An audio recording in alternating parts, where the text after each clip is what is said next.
Hi everyone, welcome back to another session with BC Talks. Today we have two special guests with us. They are representing HOCK International, Ms. Srividya Rajaram ma'am. She is the board of director and country head for HOCK International in India. And also we have Ms. Ronak Bahati. He is the director of business relationship India for HOCK International. Welcome both of you. Thank you. Thank you, Nexxus and Vipin, for having us on this podcast. Lovely to have this conversation with you. Looking forward to. Thank you, Thank you, Vipin. ma'am. Thank you, Nexus. Looking forward to our conversation. Okay, so first I want to say that I had done a video way before I was in a relationship with Hawk about which is the best material for Hawk. So which is the best material for CMA USA. If you can search in YouTube, you can search the same keyword, which is the best material for CMA USA. Okay. I think there will be my video where I ranked Hawk as the number one material. Wow. So yeah.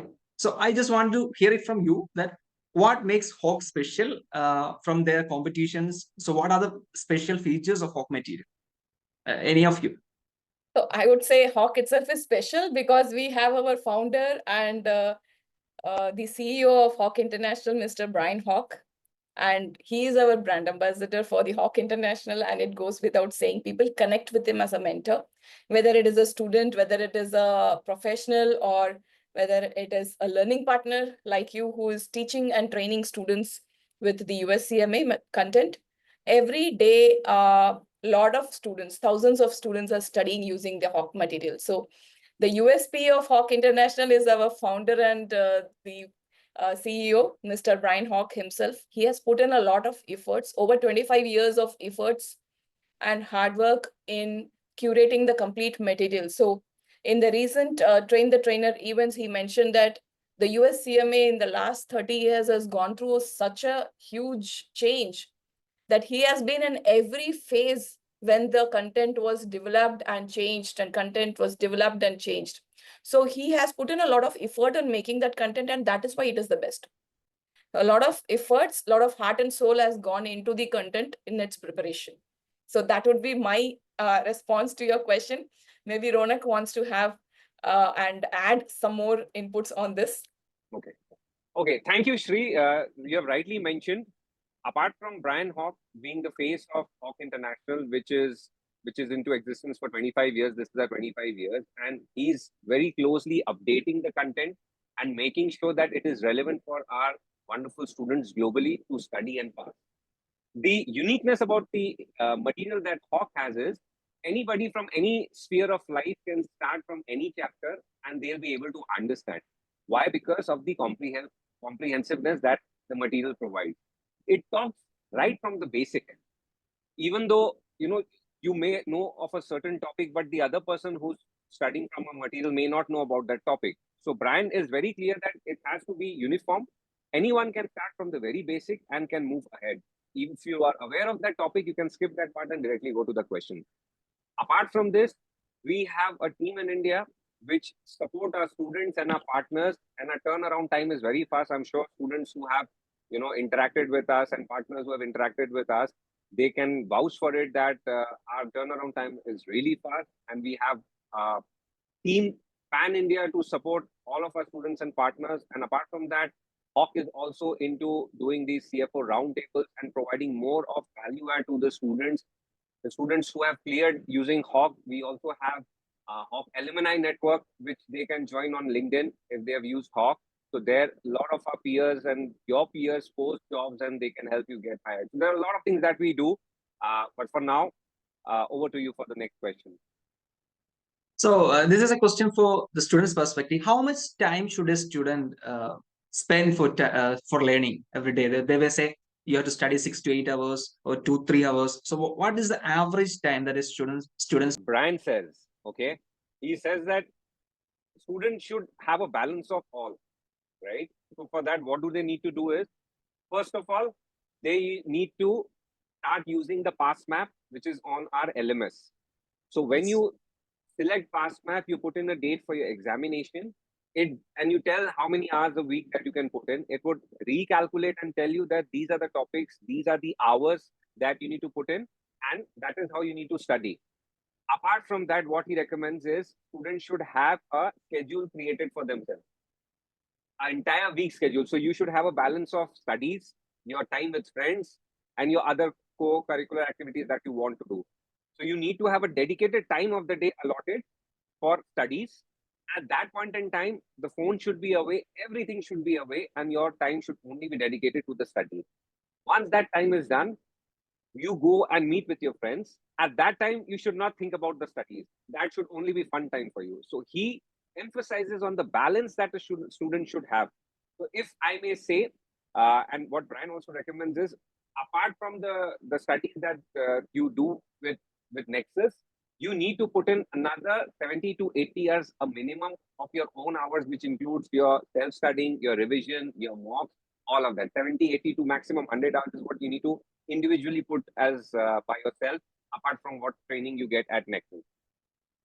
I'm glad that you came up with the PassMap study system. I was about to ask. So I will ask Srividya ma'am about that. So what is the difference between going through the PassMap study system and just randomly doing MCQs in the other way? Directly, you can take out the questions directly and do that. So what is the advantage of having this PassMap study system? So, Bipin, I have met students who have been going through their own schedule, not using the PassMap effectively. And those students always come back and say that I am still not confident to book an exam. I need to study more. I don't know if I am ready. They're always in that assumption mode and not having a clarity whether they are ready or not. Whereas I have also met the students who confidently went forward to book the exam with IMA. And there, the thought process was, I don't have to worry about anything because the schedule is coming in PassMap. I'm studying 1 hour or 1 hour, 30 minutes every day in that, practicing the questions apart from taking your class. So probably you are doing a 6 or 8 hour of a class. I'm not sure how many hours you're doing a class per week in your batch. But apart from that, maybe 1 hour to 1.5 hours is what is required for a student to spend in PassMap. And every time they are progressing in that, answering those questions, the PassMap will show in the top right, there is a bar which shows you're 10% ready, 18% ready, 25% ready, and then 80% ready. So when that progression is there, it's a kick. You get that dopamine rush, right? When you are closer to 80% and you're daily progressing and somebody is giving you a reward. Yeah, somebody is giving you a reward every day. And say, I come to your class and study for unit 5 and come back. I use the PassMap. There are some 18 questions that I have to do, which was just taught to me today in the classroom. That makes life more easier because when everyone is struggling with the, attention span and the retention span as well. So when I'm studying something with you in the classroom and coming back and doing those 18 questions myself, whether I'm clear with the concept or I'm not clear with the concept, only two things can happen. So if I'm not clear with the concept, I can go back to you, ask those doubts, and that is sorted. So this is the added advantage. And that is the reason why people all around the globe, the students, candidates from whether the students or the professional category, they all rely on the PassMap because it's you who is, doing those test papers, and there is no assumption there. It's all facts. The database is in just front of you. Now I will ask one question that is a common question from all CMA USA students. I don't know whether you will be able to answer it also. How IMA grades the MCQs? Do you have any idea? Because you have 100 MCQs, then you have 2 essay scenarios. There will be around 11 to 12 questions in the essays also.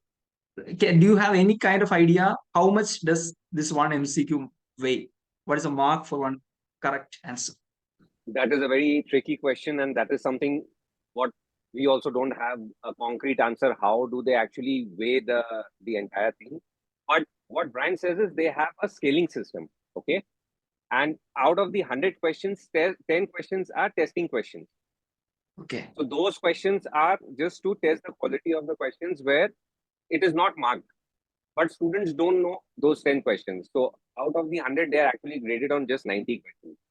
So they have to score 50% correct questions in order to be eligible to get into the essay part, right? Now, each question holds the same amount of weight. But what happens is, the catchy part is that, say, for example, you went to write the exam, I went to write the exam. The 100 questions that computer gives throws at you on the screen are a little simpler than the ones that I got. So yes. after the session gets over, the exam session gets over, they get into that scaling method, wherein if your score is, if you have scored high because of the questions are easy, and then they see the pattern that a lot of people are able to answer that question, which is easy. So probably that level is brought down, and the ones who got the difficult questions, their scores are taken up, and then that scaling method, so that both the students, they are at par, and that's how they judge that 50% criteria, and then the scoring happens for them. But this is in the gist that actually happens, but exactly what happens, we are not really aware of that part. But this is what, That is only IMA can answer it. yeah, I mean, that's the secret sauce that IMA has probably. So Okay. Maybe if we can So, pass this question to IMA. So the students also curious, they want to know how much they get. So I just want to come back to One thing HOCK I and want to, Bipin, one thing I want to add here is, I hope you also remember during the Train the Trainer program, Brian mentioned that if you're hoping that you will clear CMA because you attempted only 50% in your MCQ, and then you're hoping you will get more than 100% in the case study, to get 72 and above as a overall, that's not going to work out, right? Magic cannot happen that way. Other types of magic may happen, but students have to have the focus of at least scoring 70 plus in the multiple choice question itself, and again 70 plus in your case study, in order to average that out to 72% and above. And again, 72 is going to be so neck to neck and no scope for here and there. So the aim should be 80% in both the sections, both multiple choice as well as case study, so that they are safe when they are passing that. And students should focus on getting more and more marks and not worry about how they would be, scored and assessed and all of that. Their focus should not be on that point, but focus on answering all the questions correctly. Yes. Yeah. So I just want to know about what goes beyond HOCK. That is, like, if you get a student feedback, is there a team to take care of that from the students? Because I think there is an option for students to give remarks about the toughness of the question, or if they don't understand the questions. Is there any? I think there is a feedback method, right? So one is when the student is not able to understand a concept, or they are stuck in a practice question, or any doubts that they have, they can reach out to the faculties at Nexxus. The second option is in their HOCK LMS dashboard, there is a student forum. So Yes. there we have a dedicated person sitting in the US who is handling all of the questions, and she has been answering questions for HOCK International over last 25 years. So such is the vast experience of responding to the questions for the students. Anytime a student can log into their HOCK LMS and go to the student forum, they can search for the question that they have in mind. It's most possible that that question was already answered and it's available in the data. Otherwise, if that is a new question they want to ask, they can always ask. Even now, if you log in, there would be a question that was just answered a few hours before. So the person is very actively answering those questions. Whenever she is not available, Brian himself answers those questions as well. Okay. So I just want to know, what are the future perspectives for HOCKs? Is there any additional? I think I heard about new skill courses are coming up in the HOCK materials. If you pass the materials for CMA, or even I think you introduced CPA recently, right? So is there anything else? No items are coming to the HOCK material. So one is we are working on the short courses, which will be helpful for the students in their professional and holistic development. So yes, your students will be learning from you. They'll be doing their US CMA studies, and they will be clearing both the parts. But what after that? So after they clear both the examination, obviously your students will be looking for better career prospects and joining an organization. So wherein there are, a list of skills that is required. So, Ronak just mentioned about the CFO roundtables that we did in October 24. During the roundtables, we want to bridge the gap between the CFOs and the educational institutions, because you may be thinking, yes, I do a lot of skill development for our students apart from USCMA, but maybe the recruiter and the CFO is looking for some other skill sets. Surprisingly, they are looking for Power BI. They are looking for AI skills, mastering in Excel skills. So these, apart from the technical skills, they are looking for good interpersonal skills and good communication skills. How the students or the employees come forward to have a discussion or share the insight, because the CMA program is all about decision making and insights. Students complete the US CMA, and if they are not able to come up with the story, what the balance sheet says, or what the complete financial analytics is going to convey as a story, and what decision has to be taken from that, this is what these CFOs are looking for. So one of the efforts that we had taken here to bridge the gap was releasing the book on resume after the CFO roundtable was over, capturing all the insights. So I hope you also have the soft copy of the book that we released. Please do Yes. share that with the students. This is one of the areas that they should be thinking about. And yes, there are many other skill sets that they should be learning. And maybe you're providing already. We will Yes. also be introducing additional courses in their LMS for free. So they can learn some more courses to develop themselves and prepare themselves when they go and meet those corporates for the interactions, interviews, and their process of getting hired. Okay, Ronak, anything about the CPA introduction, CPA materials? Yeah, so that is something that is awaited by a lot of our partner students, and we are also very excited to announce that this month we are launching US CPA as well as one of our qualification added to our portfolio of the content that we have. Apart from that, we are also coming up with certificate and diploma in IFRS content, which is from ACCA. Students can also look at getting certificates in IFRS, and that is also in the pipeline. Apart from that, what Shri mentioned, the courses, the short courses that we are developing, it is very business relevant for the students because these are developed on the feedback from the employers. So last time when Brian was here, we conducted CFO roundtables and where we analyzed and we understood the gaps. The CFO shared the gaps that were there that is expected from the students when they're coming from the right outside the college. What were the gaps that they were not able to adjust, or the skill gaps that were there within the students? The CFOs did share those, and we are developing content just to fill in those gaps. So that would be available to our students very soon. That is something that is in the pipeline.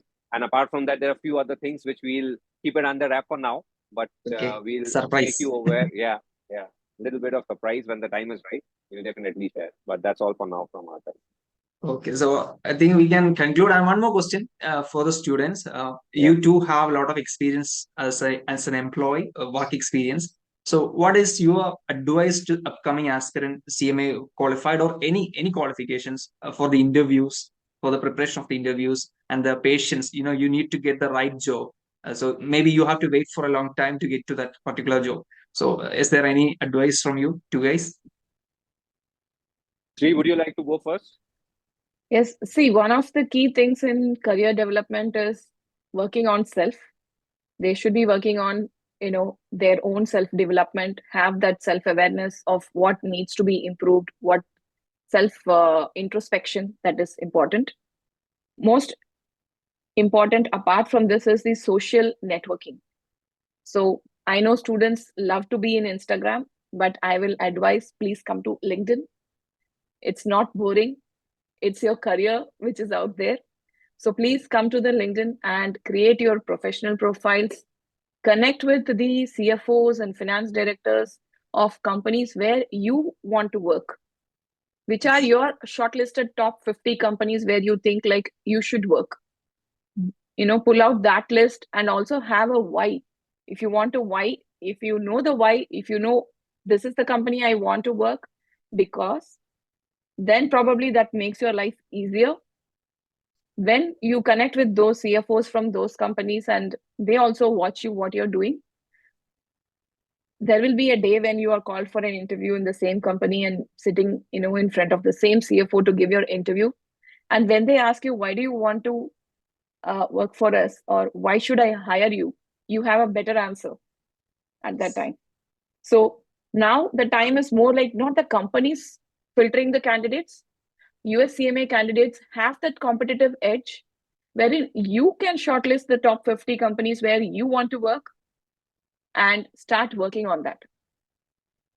Right? So LinkedIn profile is a must. Self-development is a must. Constant upskilling is a must, because even today, Ronak and I are studying something and we are posting something that we acquired a certificate. And there are a lot of things that we do learn, but we do not get a certificate, but that is okay. Learning is more important than, gaining a certificate. Do post those certificates, whether it is from LinkedIn or Learning or Coursera, or a lot of badge that we are giving from HOCK LMS. Like if you're pursuing US CMA, you can acquire a learning badge from HOCK for each of the core area that you are studying in US CMA. There are 12 badges that you can acquire.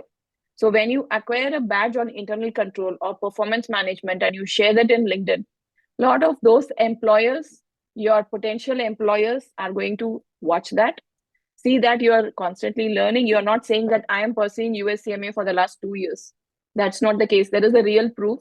I have acquired 10 badges and there are 2 more to go. Once I get all 12, I'm giving my exam, right? And I'm going to become a US CMA. So there is a real proof there that somebody can believe and trust and have faith in you. So LinkedIn is a very good space. It's not boring. That's where your career is. If you're looking for jobs and good career, that is not in Instagram. Keep Instagram for your entertainment, and come and connect with me and Ronak in LinkedIn. We have a lot of connections. You can leverage that connections as well. So this will be my advice to your students. That's great to hear. Very well summed up by Sri. So nothing much to add, but the top 3 skills that I would recommend: first is networking. Second is be open to learning. You may have, a lot of degrees, qualifications, but then the moment the employer sees that you are stuck and you're not open to learning, open to taking feedback, improving upon yourself, and you are not the kinds who say, I know it all. That is something that you have to be mindful of. And third and foremost is that have a goal set up. What worked for me is I had a long-term goal, and to reach that long-term goal, I had short-term goals. So this is the, a formula that can be used for your life, for your professional career, wherein wherever you want to reach, you set a timeline for yourself and then reverse calculate and see how many times, like what are the things I need to do, and set up those small goals that would help you achieve that. If you have a systematic way of doing that, nothing can stop you that you aspire to be in life.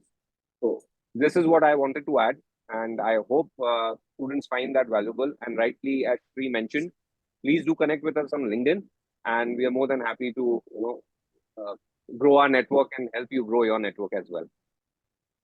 Surely. So I think we can wind up. This was a wonderful session. Thank you both of you for joining and sharing your valuable time.